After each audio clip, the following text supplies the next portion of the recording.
Hi, my name's Stuart Lynch. A week ago, I released a video where I went over SwiftUI transitions, and I'll leave a link in the description.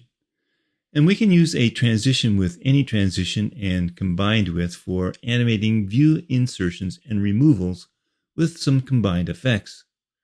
Well, in today's short video, we're going to be looking at content transition, and that was introduced in iOS 17. And it allows us to animate changes within a view's context rather than replacing the entire view abruptly. Unlike the transition modifier, this modifier animates changes in a view's content without causing the entire view to be recreated, and is particularly useful for text updates, image changes, or any other modification to a view's appearance that should feel more natural. In the end, I'm going to show you how you can do all of these things that you are seeing here in this app. We'll improve the transition of numeric text as it increases or decreases. We'll smoothly transition between symbols using a symbolEffect. Or we'll use a nice opacity transition as our icon changes from day to night. With the Interpolate transition, you can create some really nice effects. And back to symbolEffect, we'll combine it with another symbolEffect. I do have a GitHub repository for this video, and you can download it from the link in the description. There are 2 branches, so make sure you download the starter branch. The completed branch contains the completed source code for the project, and a link is also in the description. So if you're working along with me, just download the zipped archive from the starter branch. Well, there are 5 different content transitions that we're going to look at, and the first one is the Numeric Text Content Transition. It's in this first group box where we have a text view using string interpolation to display a number that is bound to a state property. If I tap on the plus button, it increments the number, and tapping on the minus button decrements it. But the change is rather abrupt and there's no animation. The view is being updated but not replaced with a different view as we did with the transition modifier. So we could animate the change of this number in 2 different ways. We could enclose both of the buttons with a with animation block, but that means we'll have to do it for both buttons. A better way is to apply an animation modifier to the entire H stack, which will apply a specified animation whenever a value of type equitable is applied to the view. For our animation, we'll choose the default animation, and our value, the equitable value, is a number state property. Now when the number is incremented or decremented, the value transitions with animation. Now if you ever see any of those digital alarm clocks where you see the numbers rolling to the next number as the time changes, that's what I'd like to accomplish. And with content transition modifier, as long as there's an animation happening, and that's important, there must be an animation of the change that we want to apply the transition to, well, we can use a content transition. And the first one then that we'll look at is the Numeric Text Transition. Where you want to apply this modifier will depend on where you want to apply that transition. And in our case, we only have that number being animated, so we could apply the content transition modifier to the entire H stack. But I like to keep it close to where the actual thing getting modified is, so we'll apply it to the text view. Now there are some options to choose from, so let's just start with the numeric with no argument. Now when we tap on our increment button, the number rolls up, and this is a nice effect. But when we tap on the minus decrement button, it decrements, but the number is still rolling up, and that's not a good visual presentation. So we have 2 more options. Let me first create a Boolean state property called down, and I'll initialize it as false.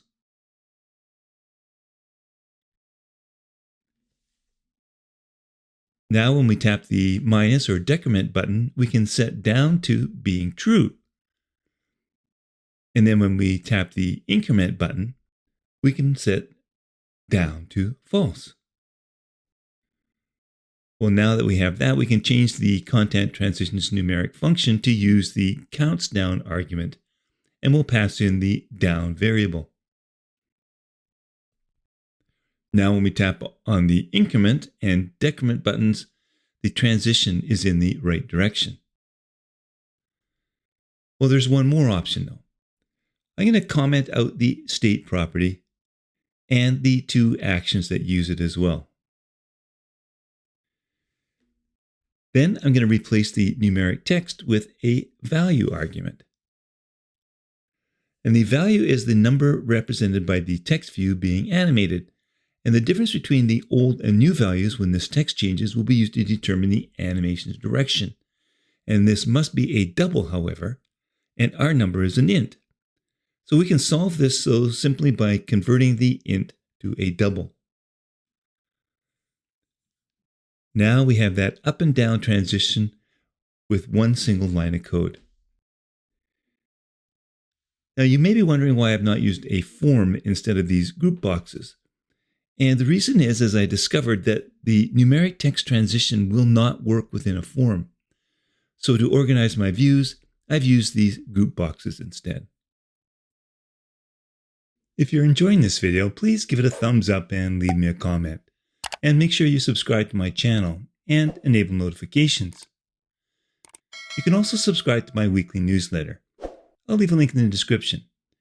The newsletter will provide you with more information about my latest videos, along with what's coming up, plus some extra bonus material. Now, if you enjoy my content and want to support my work, you can buy me a coffee. If you really enjoy it, you can become a monthly subscriber and receive early access to all of my videos before they're released on YouTube. The next content transition effect that I want to look at is the symbolEffect. So let's create a state variable called isPlaying and initialize it as false. In the second group box, let's create an image view that uses a ternary operator to display a system image, where that system name depends on the state of isPlaying. So if isPlaying is true, we'll use pause.circle. Otherwise, we'll use play.circle. And I'm going to apply a font size of large title. I'm going to use an on-tap gesture on the image to toggle the isPlaying boolean. And because we want to use animation, I'll enclose that this time within a with animation block. And this is different from the last time because our state property is only modifying a single action. Now we can apply a content transition using a symbolEffect. And we can choose the one without options because we're going to take a look at that at the end. And the effect that we can choose has a number of static options that we can choose from. So I can choose automatic. And if I tap on the image, you get to see what that transition looks like. Let me choose replace. And there's no difference. So it looks like automatic is really the replace. Now I'm going to choose any one of the other options. And when you do that, however, you'll get an error indicating that the chosen effect must also conform to the content transition symbolEffect protocol as well. So at the current time, the only one that we can use, it appears, is replace.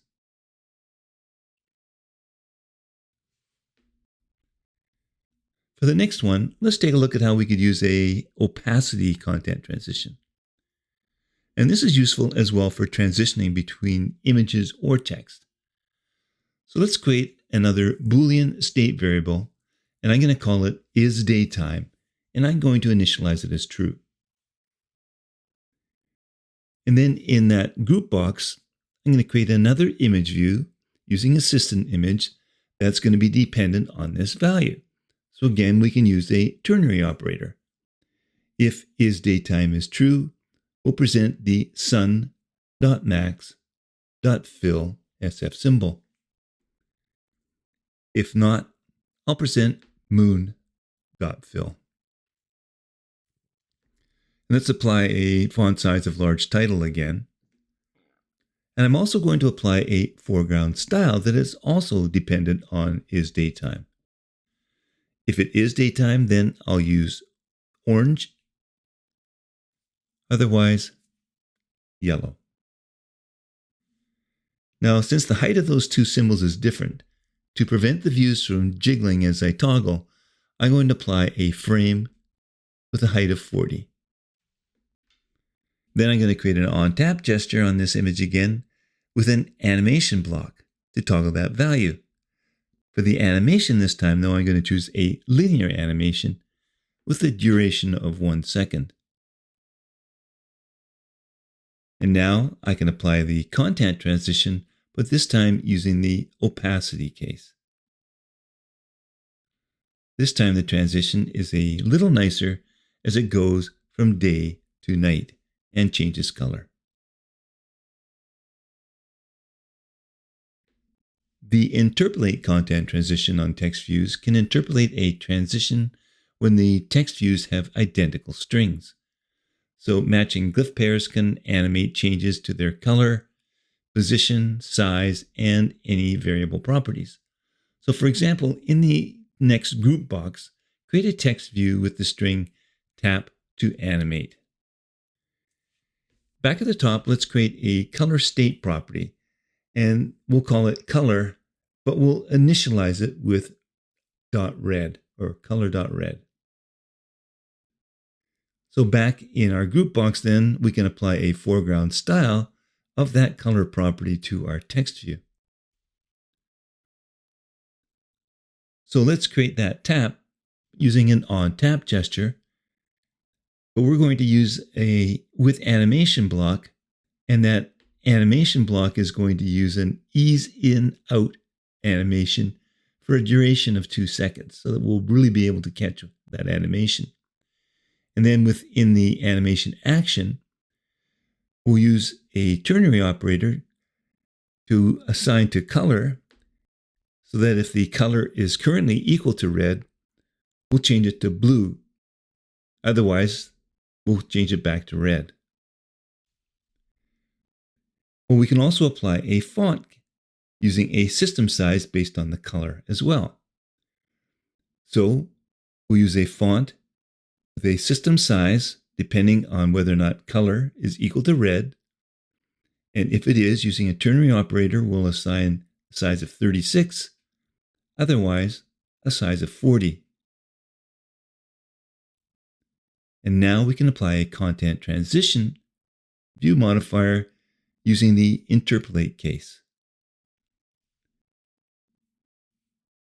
Now when you tap on that text view, we'll see that it smoothly transitions in both color and size using interpolation.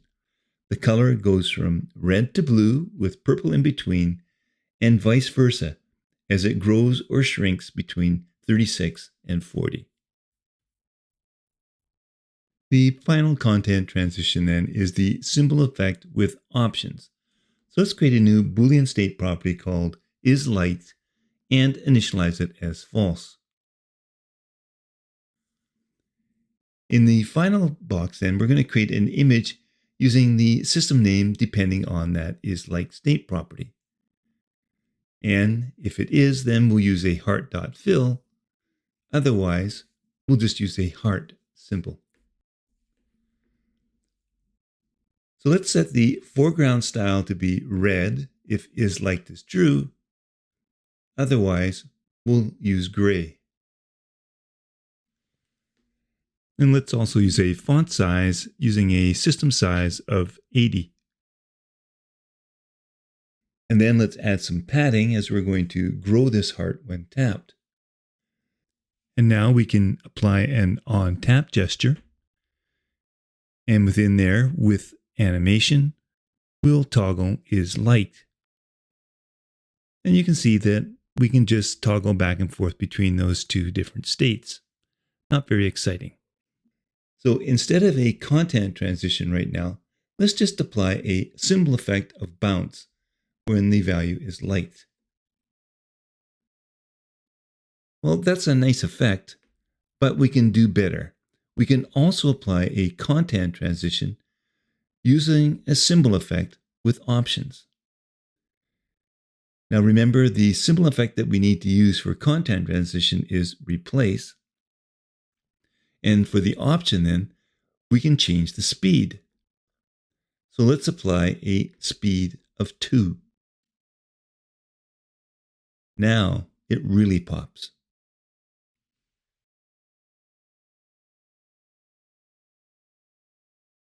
If you found this tutorial helpful, please give it a thumbs up and leave me a comment. You can subscribe to my channel to get notifications of new videos. And remember that you can also download my YouTube channel listing app for free and quick access to all of my 350 plus YouTube videos. A link's in the description. And also remember I have a full SwiftUI course available on my Teachable site where you learn how to build a fun multi-targeted app.